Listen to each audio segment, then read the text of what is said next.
Hello everyone, welcome to the first of my series of the romancers and the chancers, the women who defied their culture and the society in which they lived to make something of their lives, no matter how difficult. And the first woman I'm looking at is the mysterious Princess Caraboo. Think back to about 1817. It was April, it was actually Good Friday. A village in Gloucestershire, not far from Bristol, called Almondsbury. And some villagers that day, Good Friday, found a woman wandering in the fields near the village. This woman was fairly small, she had dark hair and black eyes, she was quite young. And she dressed somewhat exotically. What was really noticeable about her was that she didn't speak English at all, and they were unable to communicate with her. Instead, she spoke a language that they didn't recognise. They were concerned about her, and they brought her into Almondsbury and brought her to the local magistrate, Mr. Worrell. The suspicion was that she was a beggar, and it was illegal in those days to be a beggar. And she also had apparently a counterfeit sixpence in her pocket, and that was also illegal. So she could have well been heading for the jail. Mr. Worrell tried to speak with her and got nowhere because she didn't speak English. She didn't understand what he was saying. His wife also tried and also was unsuccessful. They didn't know what to do with her because she didn't seem like the normal beggar. And so they decided for the night to put her up in a local inn. So they took her to an inn in Almondsbury where she was to stay the night. On entering the inn, she saw a picture of a pineapple. And with joy, she exclaimed, "Ananas, ananas."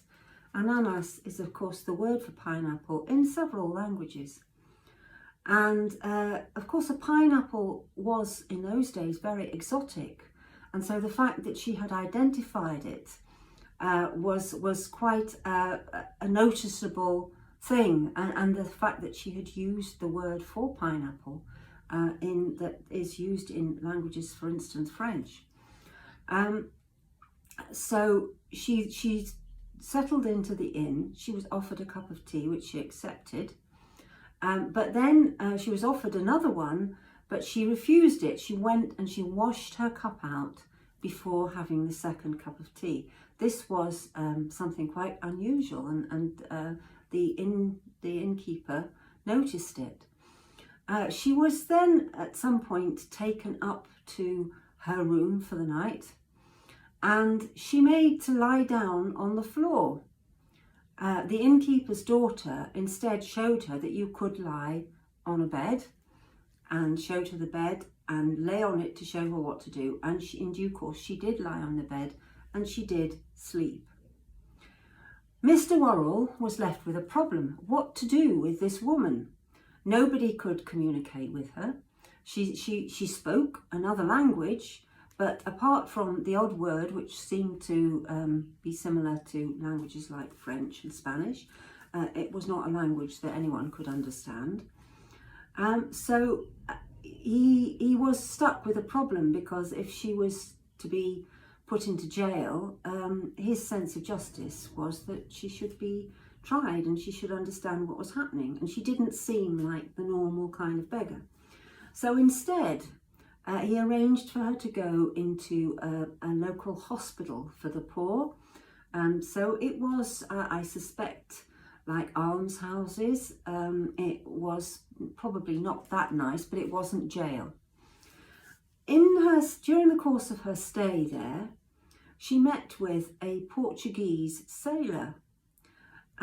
She had become a little bit of a celebrity in the local village because she was this strange looking woman who spoke a language that nobody knew.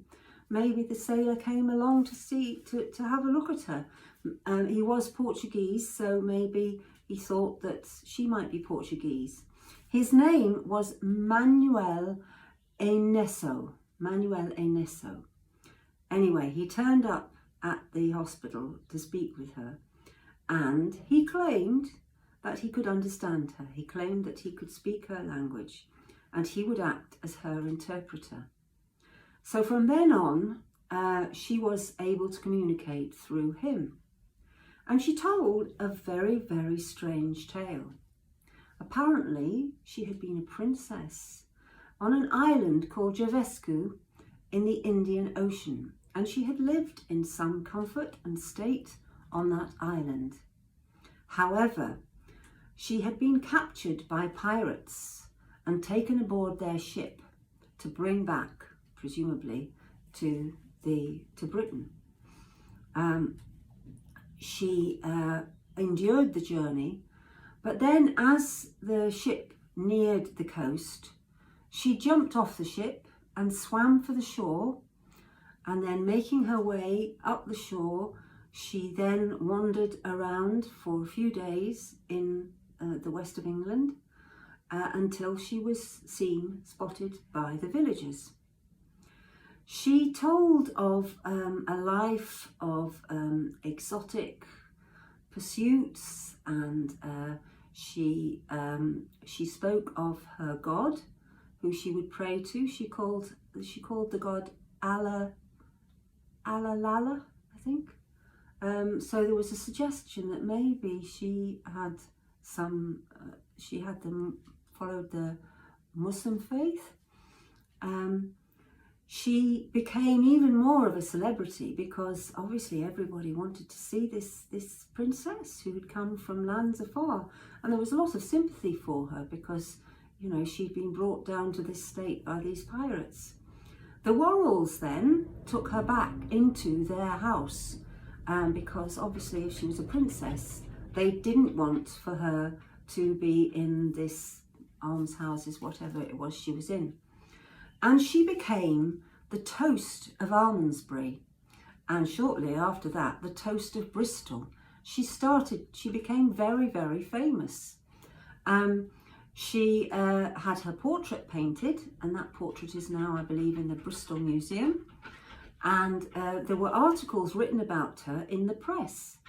This went all over all over England. She had some unusual pursuits. She could shoot a bow and arrow. She would fence. She was a good swordswoman. And when she was on her own, she would choose to swim naked. So she was somebody who was quite extraordinary. If you think this was the age of Jane Austen, she was just amazing. But her fame was what would in the end destroy her, because somebody read the newspaper with the story of this princess who was living in Almondsbury, and the story of how all the aristocrats and the professional classes had been feting her and entertaining her, and you know, she was quite a society figure. And they saw the portrait of her, and this woman came to the Worrells' house and told the Worrells, no, this is not a princess, this is not Princess Caraboo, this is a servant girl whom I employed some time back, and what is more, she used to dress in an exotic way, and she used to entertain my children by speaking imaginary languages with them. Well, I mean, you know, you can imagine the shame. Poor Princess Caraboo was distraught. Instead of being a princess, she was a girl called Mary Wilcox, and she was from Witheridge in Devon. Her father was a cobbler. Now, you would have thought that this might have been the end of her story, having been exposed, but the Worrells took pity on her. And what is more, the general public showed a great sympathy towards her. There was a lot of jollity because here had this simple servant girl. She'd taken in magistrates, she'd taken in lords and ladies, she'd taken in the leaders of local society, and everybody had been taken in by her. Everybody had thought that she was a princess. She had worn, she had had interesting kind of different clothes made for her. She used to wear a turban. She behaved in every way like a princess from another land. Anyway, so what happened to her?